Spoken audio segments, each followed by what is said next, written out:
out sailing. Put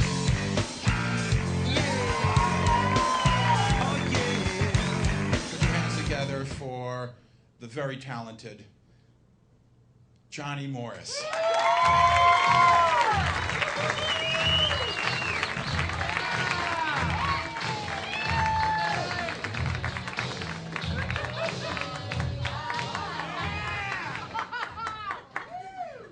Hi, everybody. Hello. Wow, it's so nice out today, right?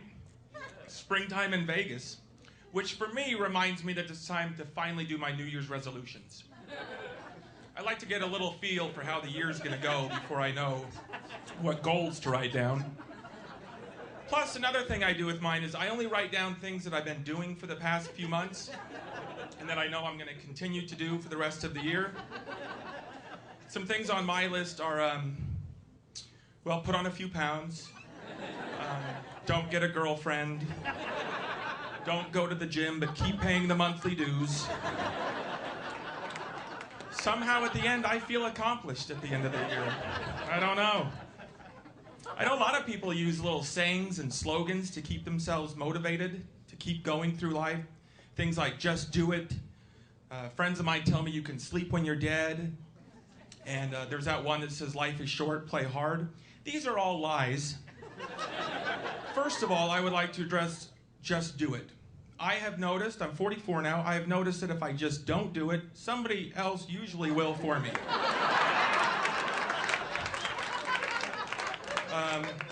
I have yet to meet anybody from the afterlife to confirm that it's all about sleeping there. So in case it's not, I plan on being one of the more well-rested people when I get there.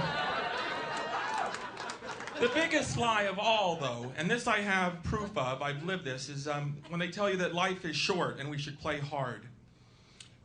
Obviously written by somebody in their 20s, probably, fresh out of college, pretty amped up on caffeine and maybe some other pharmaceuticals. Because the truth is, if I had written it, it would be life is long, hard, arduous. Pace yourselves.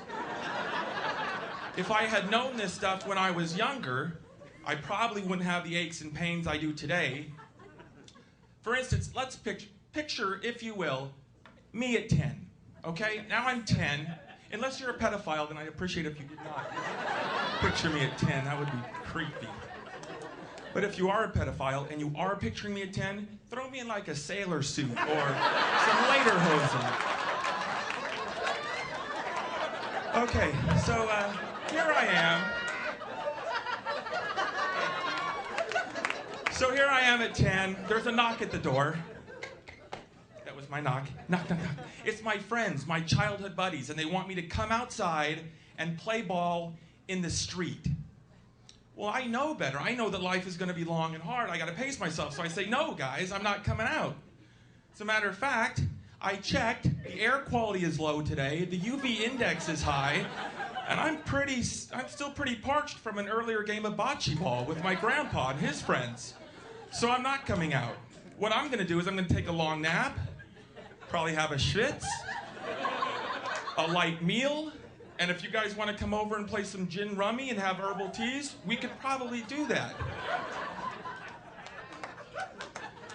My dad had some really inspirational sayings that he liked to share with my two older sisters and I.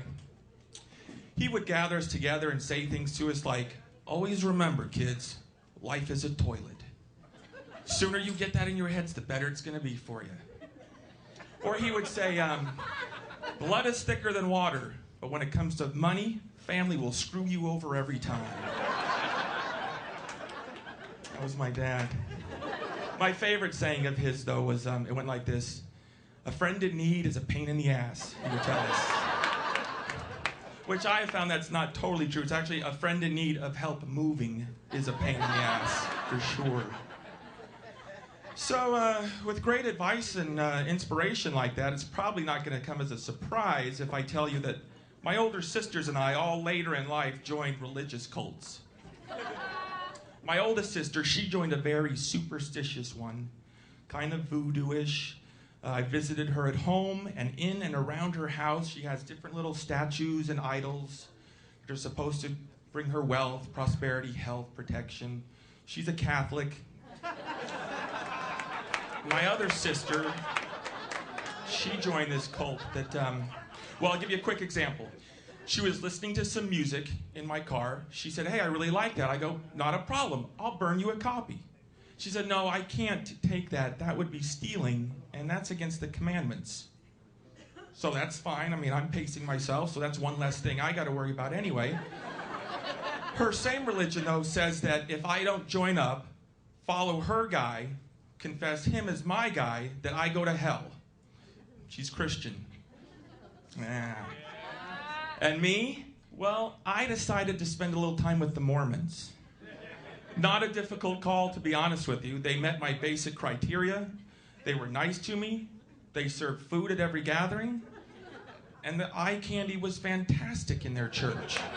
Amazing.